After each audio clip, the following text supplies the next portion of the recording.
a Republican state senator voted to extend the life of the bromide in Santa Barbara County. And we have a very, strawberries is our #1 crop in Santa Barbara. And I'm just considering that going to the farmer's market and asking whether methyl bromide is used on any of the strawberries, because it's a huge crop that's sold all year round. And I'm wondering if maybe we used to, I'm not sure we still are, but we used to boycott grapes that were not produced by the United Farm Workers, and whether or not the Green Party should start to initiate something along the lines of don't buy any strawberries at any of the grocery stores that are fertilized by methyl bromide, because that's something that your organization might be interested in doing or even thought about. Yeah, let me see if I can address them all. First of all, your vote, every time you buy strawberries, you're voting for using methyl bromide if you buy conventional strawberries. So each one of us has a real powerful vote with what we purchase. And buying at the farmer's market, buying organic, and telling people why you're buying organic, or telling the conventional farmers you're not going to buy their products, is really powerful too. Another thing I just want to bring up about strawberries is there's another report, this is not about methyl bromide, but there's another report that came out by the Environmental Working Group, and I have a few of these brochures, A Shopper's Guide to Pesticides in Produce, and strawberries ranks #1. They're #1, and this is a ranking for the most pesticides and the most dangerous pesticides. So bite for bite, you're not only killing the ozone by eating these strawberries, you're not only endangering the health of the school kids in the communities, but you're endangering your own health by eating something toxic. So that's really important. Then as far as your assemblyman and the way they voted, our representatives need to know that they're going to be held accountable for those votes. That we know that they're voting for toxics and for profits over community health. So I think it's really important that you let your assemblyman know that what they've done is not right, and letters to the editor could help with that as well. This is from the Environmental Working Group, this folder, and they've got a whole brochure. It's also available through email through Environmental Working Group. I have some extras here. And I also have some methyl bromide brochures from the Methyl Bromide Alternatives Network, and I have the Santa Cruz Comic News. This edition right now has a great ad about Governor Wilson taking $100,000 in PAC money from the methyl bromide lobby. So if you want to read some good cartoons, that's good. Wide, contact your elected officials, assemblymen, and representatives, and see whether they've voted yes or no, and push them to vote for public health, to stop the ozone destruction, and to be firm on methyl bromide. We in California are leaders in agriculture. We should be leaders in forcing change towards sustainable agriculture. A Shopper's Guide to Pesticides in Produce, and strawberries ranks #1. They're #1, and this is a ranking for the most pesticides and the most dangerous pesticides. So bite for bite, you're not only killing the ozone by eating these strawberries, you're not only endangering the health of the school kids in the communities, but you're endangering your own health by eating something toxic. So that's really important. Then as far as your assemblyman and the way they voted, our representatives need to know that they're going to be held accountable for those votes. That we know that they're voting for toxics and for profits over community health. So I think it's really important that you let your assemblyman know that what they've done is not right, and letters to the editor could help with that as well. This is from the Environmental Working Group, this folder, and they've got a whole brochure. It's also available through email through Environmental Working Group. I have some extras here. And I also have some methyl bromide brochures from the Methyl Bromide Alternatives Network, and I have the Santa Cruz Comic News. This edition right now has a great ad about Governor Wilson taking $100,000 in PAC money from the methyl bromide lobby. So if you want to read some good cartoons, that's good. The manufacturer of methyl bromide, is there a that supplies the chemical to this area? Yeah, who manufactures methyl bromide? It's let's see if I can remember. There's two major ones. What? Monsanto. Monsanto? I don't know about Monsanto. There's one, Great Lakes Chemical in, I think in Arkansas, and what's the other one? Ethel?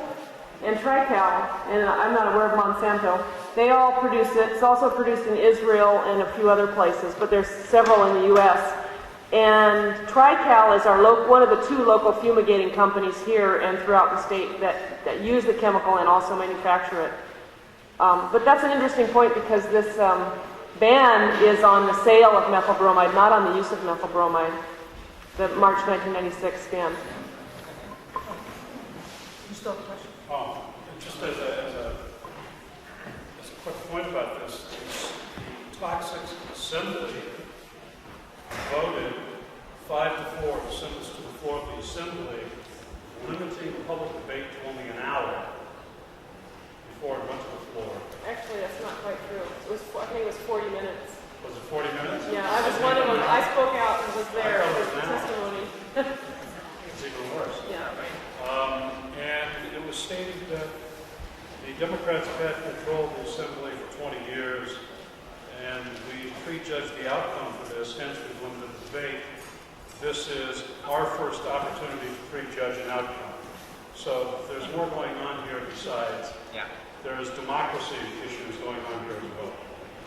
Right, that's an accurate quote. That was Bernie Richter from Republican from Chico, I think, who was pretty adamant in his voice about methyl bromide. As my first trip to the Capitol, I was amazed when I sat there and looked at the people that have control over whether I'm poisoned again, and the seriousness that they took that issue with. Okay. Are there other questions? I'd like to ask about Fort Ord. I know a young woman is thinking of going to the university there. I mean, should I just tell her that maybe she ought to think of another place? It sounds pretty awful. I have ambivalent feelings about that, to be honest with you. I was part of the task force appointed by Leon Panetta to find out what the best reuse things would be for Fort Ord. And one of the things that I really truly believe in is that the university is probably the best, one of the better uses that could come up. I mean, there's been things, they want to do a Disneyland theme park. I mean, they want to, there's right now, the Fort Ord Reuse Authority is struggling with, are they going to allow gambling, legalize gambling? And there's plans to build high-rise hotels out there. The water is a major issue. So, I'm giving you this information to let you know that I have to preface my response. And in a way, I think that students should not attend that school until it's safe. And the reason I tell you that is that I have a report right here, a newspaper article where a dud grenade was found less than 100 feet from the front. Here, grenade stirs CSUMB campus on Fort Ord. And I've got photographs. This is my comments on the munitions rule, and I mentioned to our moderator that there was one point here I wanted to make, and that is that the Federal Facilities Compliance Act is still being negotiated, at least the portion that deals with military munitions. I'm the chair of the Ordnance and Explosive Waste Committee of the Restoration Advisory Board at Fort Ord, and the Federal Facilities Compliance Act said that Congress tasked the Environmental Protection Agency with promulgating rules and regulations on when unexploded ordnance and ordnance and explosive waste become a hazardous waste. And the DOD has been self-regulating in this particular situation. They said that ordnance is only a safety issue. And it's clearly not, because under the National Contingency Plan, it is a hazardous substance by definition.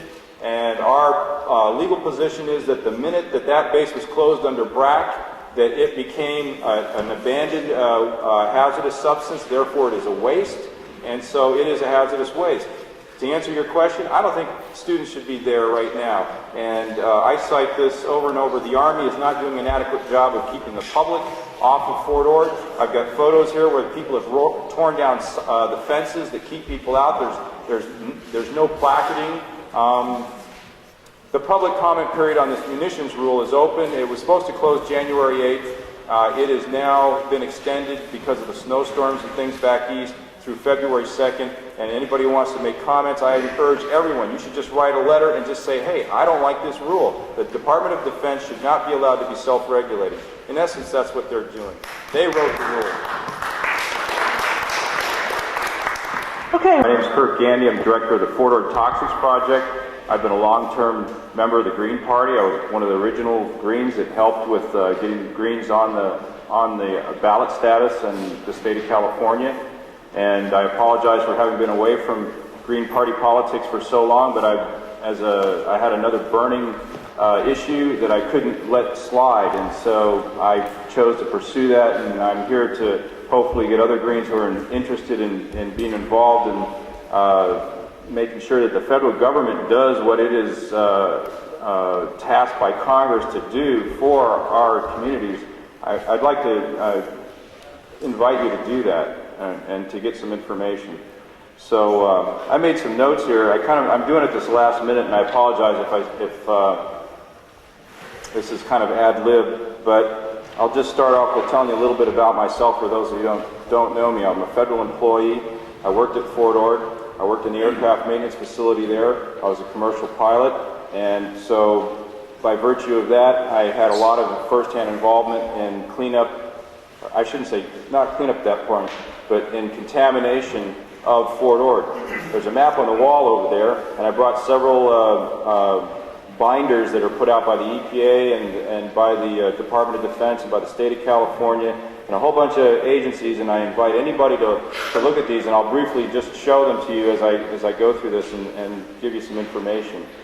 I was a union steward and a health and safety officer, and so when I observed the practices, the maintenance practices that were happening at Fort Ord, I was appalled. We were dumping toxic chemicals, solvents, munitions into landfills.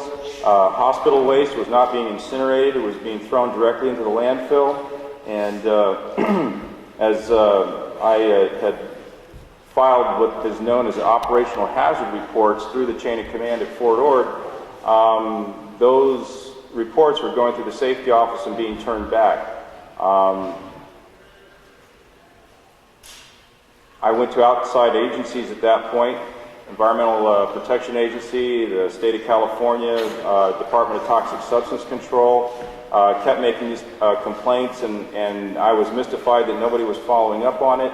When I found out why, that in fact when the inspectors came to Fort Ord, they were being turned back at the gate. Military police were telling the EPA, Cal EPA, and other agencies, Monterey County Health Department, sorry, this is a federal facility, you have no jurisdiction here. We have federal sovereignty. And so I was really disappointed, big dark cloud hanging over me for a long time, but I persisted, and that's kind of what drove me into the Green Party, because I saw people here that were activists and wanted to make change. So to follow the chronology here, in October of 1992, through pressure on Congress, the Federal Facilities Compliance Act of October 92 was passed into law, and that said that federal facilities no longer had federal sovereignty, that they had to comply with the state, local, and all federal regulations. And what we're bumping up against, and maybe I haven't made it clear, is you're bumping up against the military-industrial complex. It's the octopus, in my opinion. The more I dig into this, they are exempt from everything, or they think they are. It's the republic within the republic who's dominating the resources. That's just a little opinion on my part that kind of puts this in perspective. So what happened is, as a result of that, federal inspectors, state inspectors, county inspectors started coming onto Fort Ord in October of 92, and they went through an evaluation process at Fort Ord. They found, in fact, that there were a lot of contamination issues at Fort Ord. For example, there was a toxic plume that emanates for miles around the landfill on Fort Ord, where they have unabatedly dumped anything they wanted into that landfill. Things like radioactive, radionucleotide hospital waste. On jet aircraft, the spark plug that ignites the turbine engine is a thorium alloy. It's a radioactive material. It's a controlled substance. This stuff was carte blanche thrown into that landfill. That's just one. And I'm not going to give you a list because Fort Ord has over 166 contaminated sites, and they're on that map over there.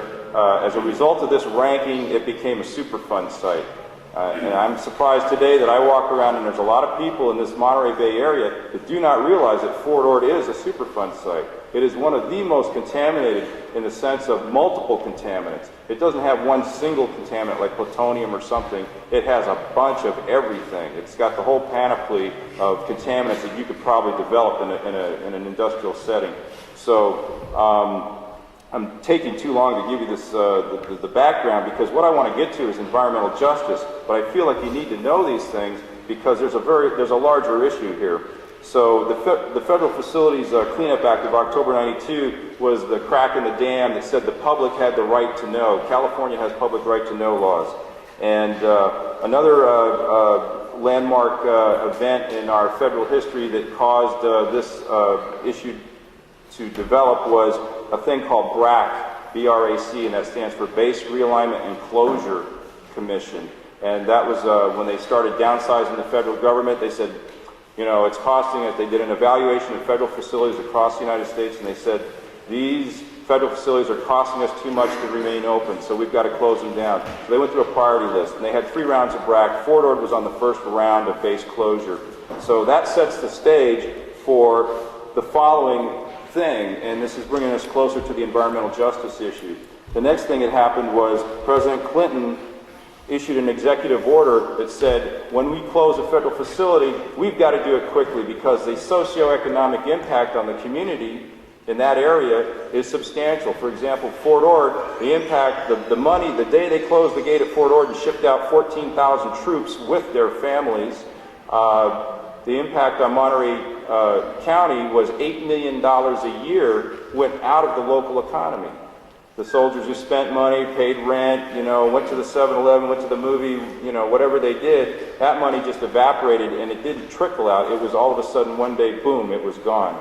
And so Monterey County, Leon Panetta, our congressman who is now in the White House with President Clinton, who was in OMB, you know, forced through an executive order that said you have to have a process for closing down these bases and doing it quickly. There's a 5-part plan. It's called the Fast Track Plan. I'm not going to break the whole thing down to you, but I will tell you that there's one thing in there that happened that is very significant, and that is community participation in closing federal facilities.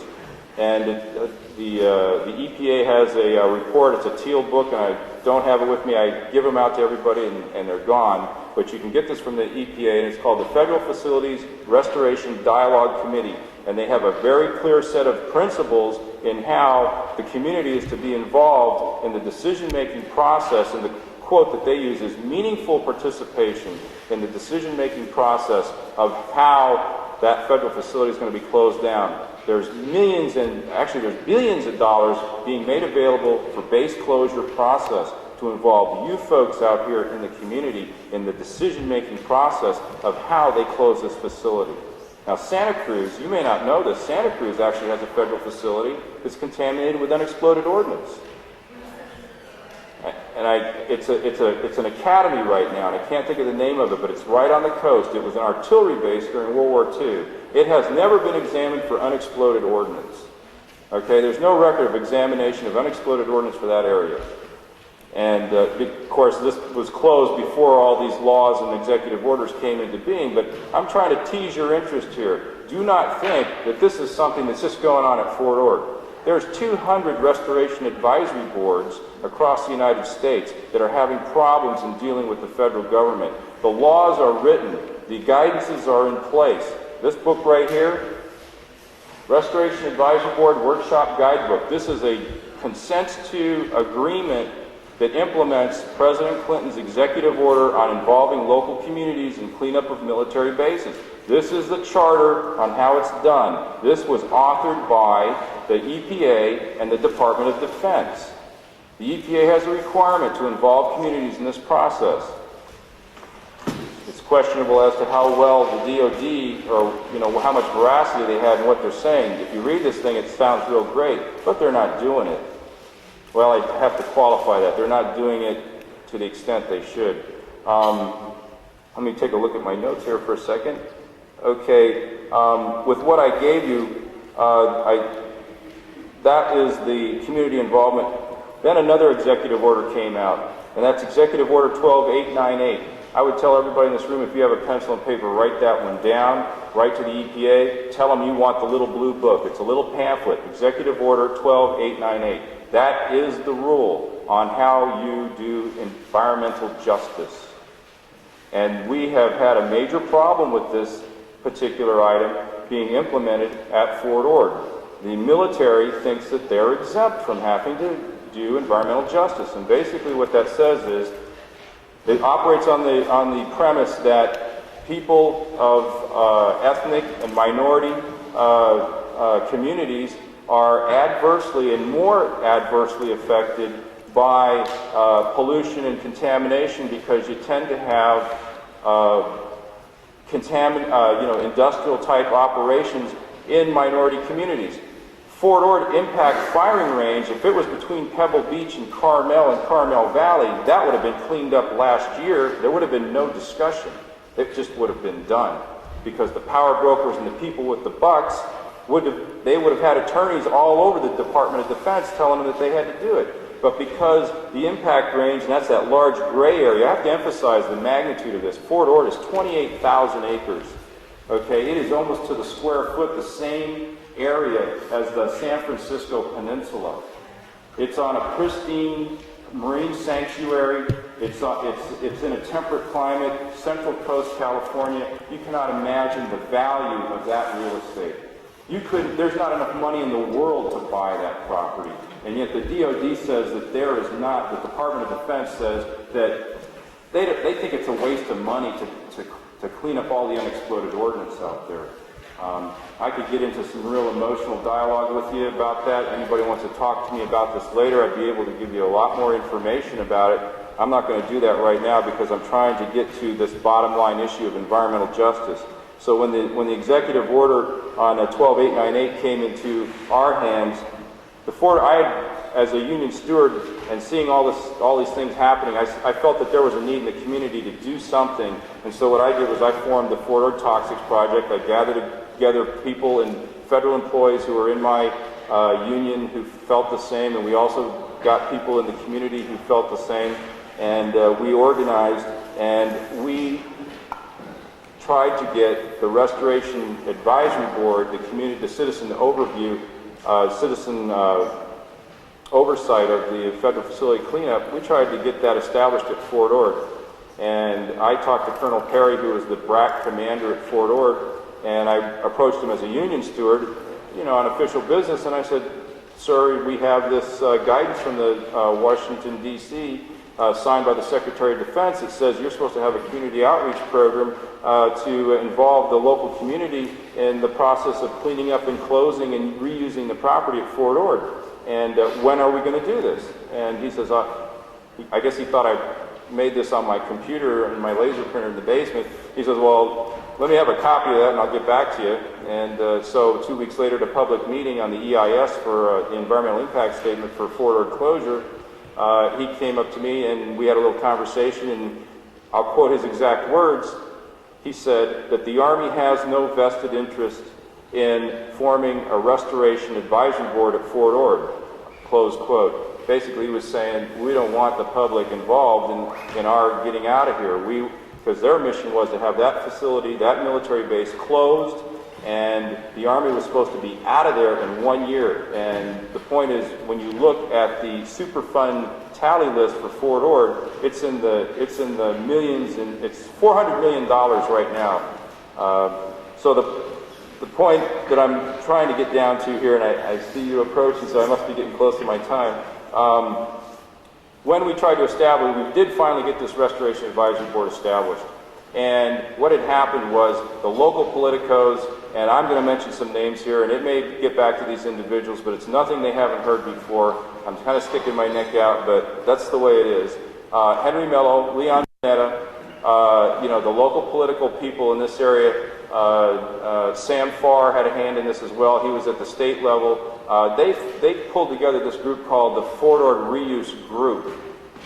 And I was originally part of that group as part of the Fort Ord Task Force. I was personally appointed by Leon Panetta to that group as labor representative from federal installation. This group went through some backdoor shenanigans, and they met a couple of times. We decided that a university might be a good reuse for a federal installation. You know, literally hammering your swords into plowshares kind of thing, a biblical, you know, revelation here. What happened was they went into some backdoor negotiations. They came up with this Fort Ord Reuse Group, which was a private corporation. Henry Mello floated a bill called SB 899. That bill created the Fort Ord Reuse Authority as a legal entity. You have to pay $14,000 is the fee to be on the board to make decisions about the reuse of Fort Ord. It's $7,000 to be an ex officio member.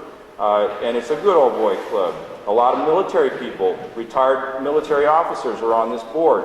So what happened was this Fort Ord Reuse Authority circumvented this RAB guidance that said the community comes together, they self-select people in their community that they want to be on a restoration advisory board, and at that point the restoration advisory board members, once the membership has been defined, you choose a leader called a community co-chair, and you have a co-chair with the military co-chair, and together you have a forum like this and you make meaningful decisions about what you want to do on that military installation. What's the need of cleanup? What's the level of reuse? Do we want to take a minefield and make it into a daycare center? You know, are those appropriate things? Do you want to leave the coastal sand dune ranges laced with 1,860 parts per million of lead and make it into a state parks? This is something people should be absolutely outraged about, because what's happening is state parks is going to take the coastal firing ranges at Fort Ord, and they're going to take a little bit of the lead out and they're going to open it up to public camping. Now, for those of you who don't know, 1,000 parts per million of lead is both the federal and state level, threshold level at which you have a hazardous waste site for lead. What you're going to get is, you know, public camping on a hazardous waste site. It's twice the legal limit for lead. So I guess I gotta kind of wind it up, huh? The thing is, what happened here was when we tried to get community members to be representative, this Fort Ord Reuse Authority literally chose the chairman or the co-chair of the Restoration Advisory Board. He was none other than a retired colonel, Tom Hendricks, who was a company commander at Fort Ord during the 80s when the most virulent phase of contamination was occurring at Fort Ord. So he and the Fort Ord Reuse Authority chose the rest of the membership of the Restoration Advisory Board. They limited it to 12 people. Fort Ord's a huge place. I don't know how 12 community members could even deal with that. The EPA has staffs in the hundreds of people to deal with that. So what happened was we fought a very bloody fight. Fort Ord Toxics Project organized, disseminated information. We pulled in other areas, other groups, national networks, military toxics. We pulled in people from the Bay Area. We have a thing called a regional RAB caucus. They started coming to our meetings. They acted as a watchdog. They came and watched how the process was being run. And there was a selection committee formed. Levon Stone and Mel Mason, who were supposed to be here, who couldn't be here today, both African Americans from the Seaside community. Levon Stone was the only minority and woman on the Restoration Advisory Board. And what happened was she and I kind of banded together and started leading the fight based on this environmental justice executive order saying that you do not have diversity, you do not have representation of this community, and you shouldn't be making decisions until you achieve that diversity and that kind of what we needed to do. And so the bottom line is yesterday we had an orientation at Fort Ord, and I have this stuff here if you want to look at it. And we now have 42 new members on the Restoration Advisory Board, including the 12. There's still a major power struggle going on, but it was an issue over environmental justice. There's never been any demographic or socioeconomic impact studies on these communities which are required. That's our next goal, and I'm inviting people here to talk with me and be involved. This stuff is going on all across California. There's a regional RAB, Restoration Advisory Board Citizens Caucus on military federal facilities closure, and I have some resource sheets with email and addresses and phone numbers so that you can get more information about this. Thank you very much.